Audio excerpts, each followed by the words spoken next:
bang, kalau nanti Umi dah tak ada ke apa, jangan tinggal Umi seorang-seorang, kau kena solatkan Umi bang. Jadikan benda ni sebagai rutin lah, kita rakam lah setiap momen tu kan, kita rakam setiap video tu.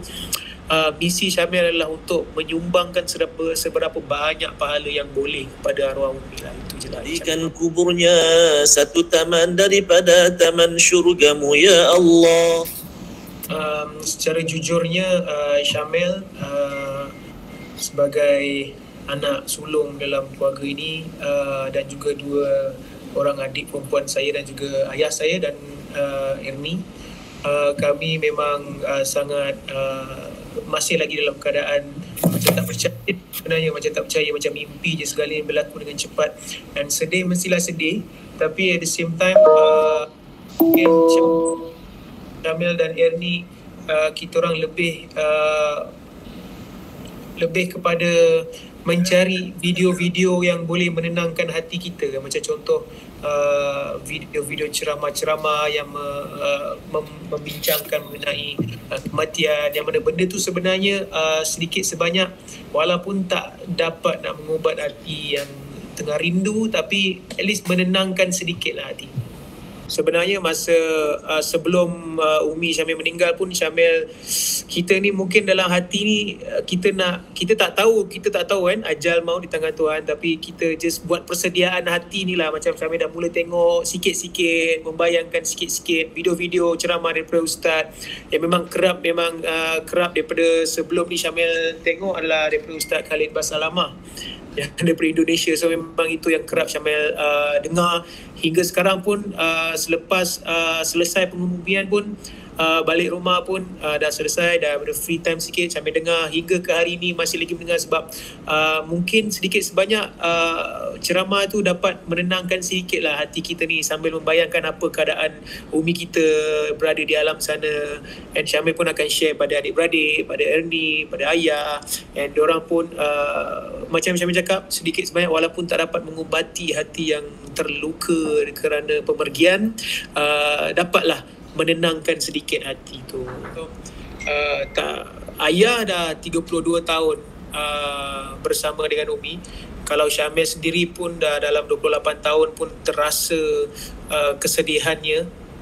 Ini kan pula ayah kan. Tapi sebab itulah Syamil dengan Ernie, kita orang pun tak fikir panjang. Buat masa sekarang ni kita orang terus duduk dekat rumah ayah lah kat sini, menemani mereka semua dekat rumah ni. Sebab kita tahu kalau duduk kat rumah Syamil dengan Ernie je, dia setiap saat tak boleh buat kerja, takut. Sebab kita berdua je kan, at least bersama mereka ni, family, terubatlah sikit tu. Bolehlah borak-borak, bolehlah Syamil pun berbual apa yang Syamil tahu dengan mereka semua. And ayah memang tak dinafikan lah, ayah antara yang paling sedih sekali ayah lah. And sebab jadi pun macam Syamil cakap, segala-galanya jadi macam cepat keadaannya kan. So ayah paling sedih lah. Alhamdulillah lah, saya sebenarnya ibu mertua saya ni memang, kalau kita tengok seperti mana yang orang tahu, Syamil selalu post pasal ibu mertua saya, orang yang sangat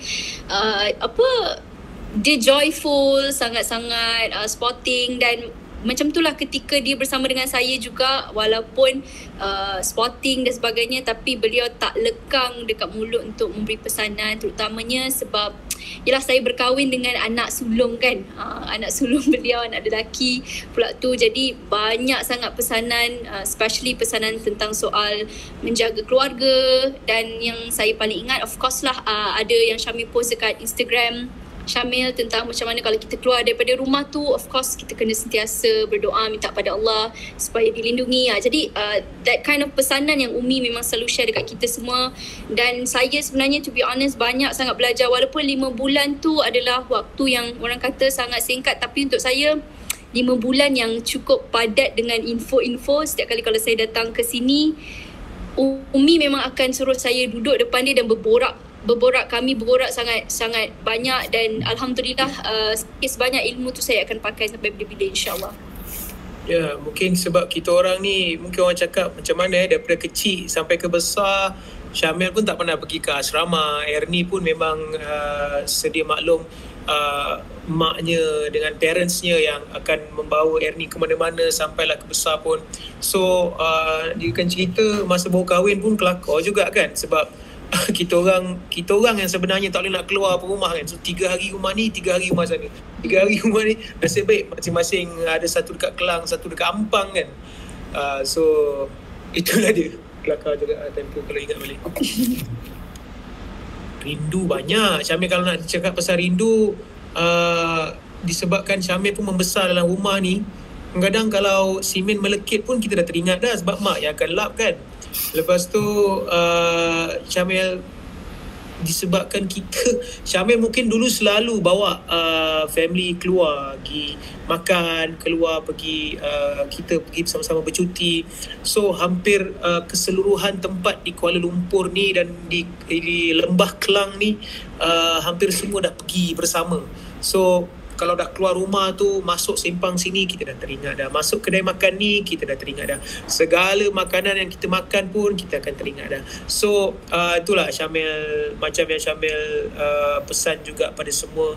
Kadang-kadang time kita bersama tu tengah seronok, kita kadang-kadang kita ingat masa tu kita tak nak pun lepaskan peluang nak berborak ke apa. Tapi jadikan benda ni sebagai rutin lah. Kita rakam lah setiap momen tu kan. Kita rakam setiap video, kita rakam setiap momen dari segi gambar ke video ke, rakam lah. Sebab benda tu sebenarnya yang kita akan cari sampai ke tahun bila kita akan cari.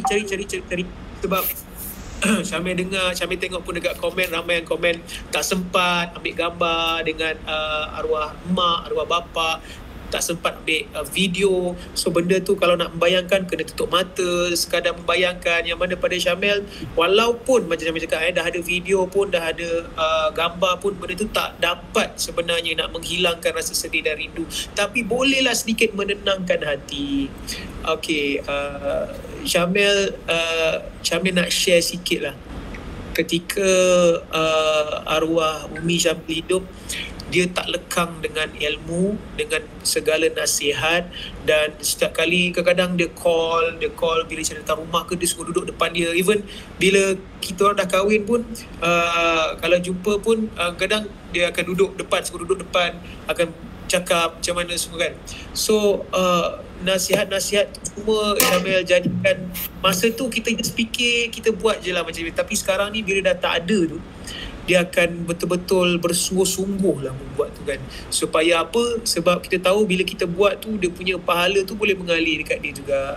So yang macam Ustaz terangkan tadi tu pun, sikit sebanyak benda tu boleh menenangkan kita bila Syamil buat. So Syamil punya tugas sekarang ni dah ada tugas baru lah. Starting daripada hari Isnin tu, misi Syamil adalah untuk menyumbangkan seberapa banyak pahala yang boleh kepada arwah Umi lah. Itu je lah yang Syamil mampu buat sekarang. So Umi dia dimasukkan ke dalam hospital selama 2 bulan total kan. So Alhamdulillah bebas daripada COVID. Sebab Alhamdulillah Syamil pun rasa bersyukur bila kita bawa, lepas Syamil dah mandikan jenazah, kafankan jenazah, Alhamdulillah Syamil dah solatkan jenazah. Dan itu juga adalah salah satu request daripada arwah. Sebab dia cakap, bang, kalau nanti Umi dah tak ada ke apa, jangan tinggal Umi seorang-seorang, kau kena solatkan Umi bang, mandikan. Dia nak family dia yang mandikan. Alhamdulillah kita orang, itu rezeki arwah, dapatlah kita orang satu family sahaja yang memang buat mandian dan juga kapan semua tu. So bila sampai ke tanah kubur tu, Syamil nampak di sebelah sana secara live, first time Syamil nampak di sebelah sini adalah untuk tanah perkuburan orang yang kena COVID, yang mana memang kosong, hanya ada penggali kubur saja. So Syamil cakap, ya Allah, ni rezeki lah ni, rezeki kita orang family dan juga rezeki arwah. Mampu kita orang, Syamil mengangkat sendiri, meletakkan ke dalam liang lahat. Yang mana dekat sini Syamil nak explain yang mana COVID ke apa ke dah Syamil dah cakap itu negatif. And Alhamdulillah disebabkan itu mampu kita semua semadikan arwah Umi dengan cara yang normal.